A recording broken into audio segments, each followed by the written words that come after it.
Welcome to the Crazy Dre Podcast Show. It is the NFL season, folks.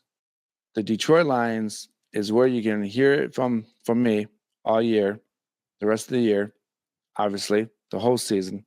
And we're gonna have to start with the Green Bay Packers game. They didn't look so good. There's a lot of things that are going to be very questionable about Detroit.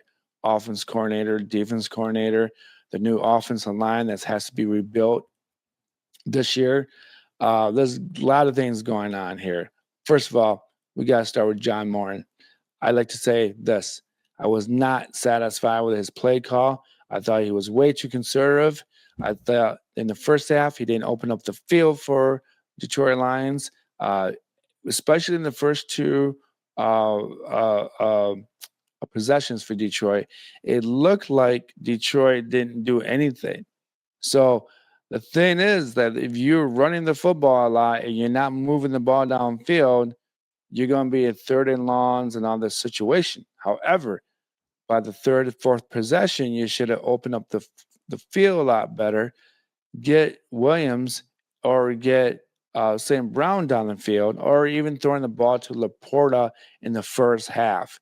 In the in the in the second half is where Laporta became more effective. So in the first half, it was a lot of run with Montgomery, run with Gibbs, throw the ball to Montgomery, throw the ball to Gibbs, and that was a lot of that in the first half. It was a lot of things going on behind the scrimmage line, not beyond the scrimmage line, which questions my reasoning of why we have John Morton as an offense coordinator. He is not the guy for this job. I think he's way too conservative. I think that Detroit played scared in the first half. I think Detroit played very timid. I think that Detroit is being hunted, not the hunter anymore, for obviously reasons. This is not going to be the same year, especially that you don't have Frank Ragnow anymore.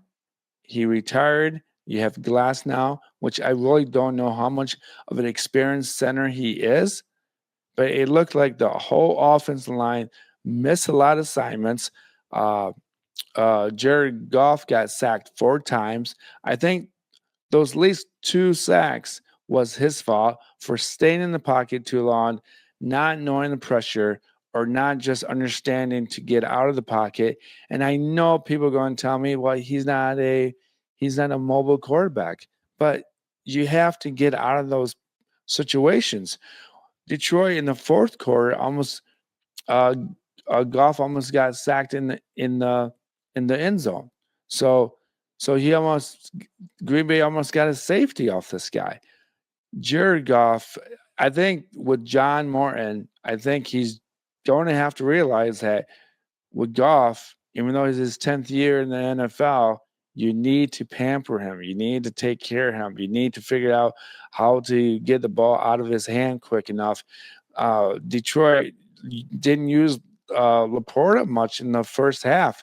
And I really think that if you did use Laporta in the first half, just to get you out of those tight situations, you could have opened the field up better for St. Brown or Williams down the field.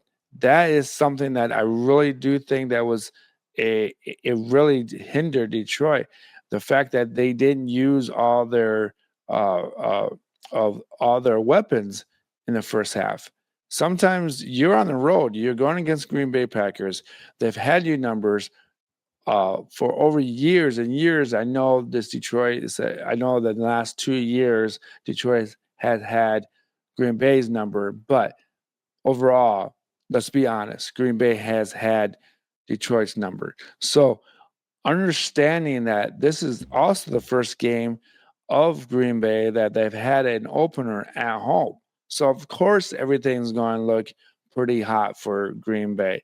But let's look at this. Um, Detroit's total possession of the game was 35-24. How do you lose a game when you have more of the ball in your possession? You had a lot of long drives with no points, no points. couple field goals. You know what this looks like? This looks like the old Detroit Lions team when a field goal felt safe, when a field goal felt good. A field goal should not be safe and should not be good. This is not the old Detroit Lions team. This could be a very bad year for Detroit. I'm just saying that if you don't fix the center situation, if you don't get that core of the position corrected, you're going to miss a lot of the things on the offensive line. And I'm not going to put this on the rookie offensive line guys. I'm not going to put the defense line guys into a. I'm not going to blame those guys either because you can only be on the field for so long. To tell you the truth, Detroit had total plays 65. Green Bay had 47 total yards, 246. Green Bay had 266 total yards. Total drives, Detroit had 9. Green Bay had 9.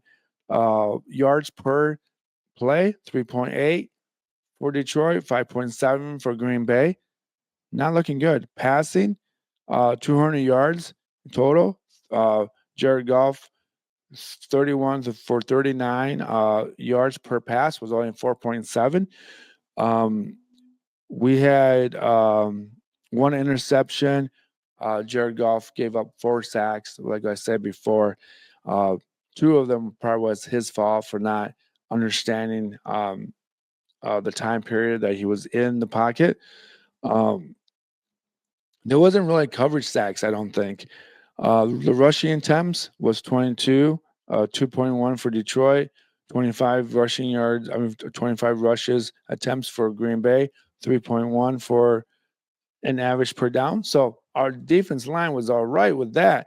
But when you give up a lot of big plays, you're going to give up a lot of big situations. Detroit's penalty, 7 penalties for 40 yards. Green Bay only had 4 penalties for 40 yards.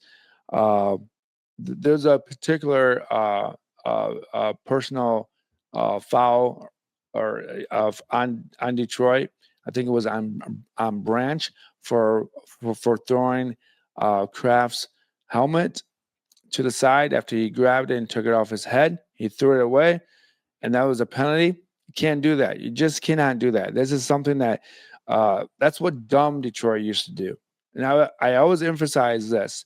The reason why Detroit did not do well in the past with talent is because we had a lot of dumb things happen to Detroit. And that means a lot of dumb penalties, a lot of personal fouls, a lot of just that garbage. None of that. That cannot happen, especially when you got a new offense coordinator and you got a new defense coordinator running the show.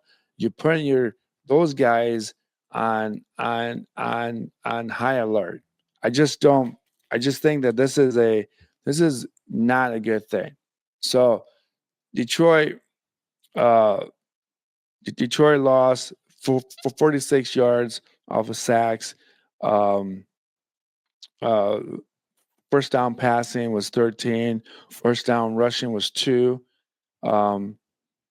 First down from penalties, 1. Third down efficiency, 5 for 15. That's not good. Fourth down efficiency was 3 for 4. Again, that's a missed number right there.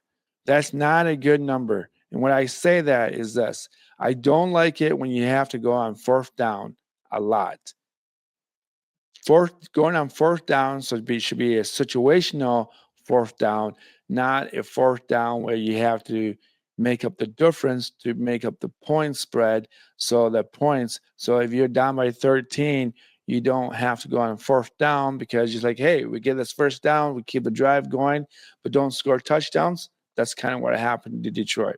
That's something that I've said in the past, that if Dan Campbell cannot figure that out, the timing to do fourth downs and the time to punt the football and the time to kick a field goal, it's going to be a long year in itself.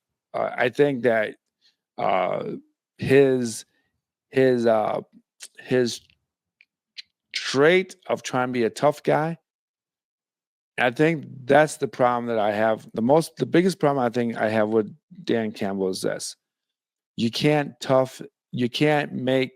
You can't be a tough guy and then put your team in a bad situation. You can't bully the other team to give you a first down. You can't bully a team to fold over their cards and then bluff them. You're just not going to be able to do that. Those other guys on Green Bay, the Bills, other teams like that, they're just as tough as you guys are, maybe a little tougher. Being this fake tough thing isn't working for Detroit. I don't like going on fourth downs. I don't like you go on fourth downs when you could have gone for 3 points and then you could have been down by 6 or 7 points or 8 points going into the second half. And I know this isn't about this game because we weren't even in that situation. But if you do that too many times, teams are going to catch on. Teams are going to catch on that you can make a fourth down, but you're not going to score a touchdown. So there's my little rant. I think if you look at the box score here, folks, of the players, Montgomery 11 carries, 25 yards. Gibbs 9 carries, 19 yards. The passing, San Laporta 6 for 79 yards, 9 targets. Amon St. Brown 4 receptions, 45 yards, 6 targets. Jamal Gibbs 10 receptions, 10 targets. That's too high. That's something that's way too high. Gibbs having that many times thrown the ball to is way too high. Even with Montgomery, 4 targets, 4 catches, 18 yards. That's way too many times for a running back to catch a football. That means that 14 passes were thrown to the running backs. That's not good. That should be like 6 passes, or maybe even 5 passes for Gibbs, maybe 3 passes for Montgomery. I'm just being honest. If you don't open up the field, if you don't get Laporta involved, if you don't let Williams get involved, yeah, great. We had Isaac Tesla with a touchdown at the end of the game, but it didn't mean nothing. I mean, that's old Detroit Lions. That's old Detroit. That's like old stuff. That's what Detroit used to do. Detroit used to get beaten by Green Bay, and then Green Bay would lighten up a little bit at the end of the game and let Detroit score. This reminds me of what Michigan used to do to Michigan State. They would ramp up the score to be like 35-0, and then by the end of the game, Michigan then would let Michigan State score a touchdown, so it'd be like 42-7. This is what it's looking up like. So I think there's a lot of things that need to be answered. I think John Morton's got a lot of work to do. I think Kelvin Sheppard has got a lot of learning to do. I don't really blame Sheppard for any of this shabacle. What happened in Detroit's game loss to Green Bay, because if the defense is on the field for so long, you're going to give up the points. You just are. You really are. So tell me how you think. Tell me what Detroit Lions need to do better. Tell me if I'm too hard on John Morton. Tell me if I'm too tough on Dan Campbell. Tell me anything that you want to tell me. Follow me on Patreon, YouTube, Spotify, Apple, wherever you download your podcast. Peace, love, and let's hope that Detroit has a better second game of the season. I'm out.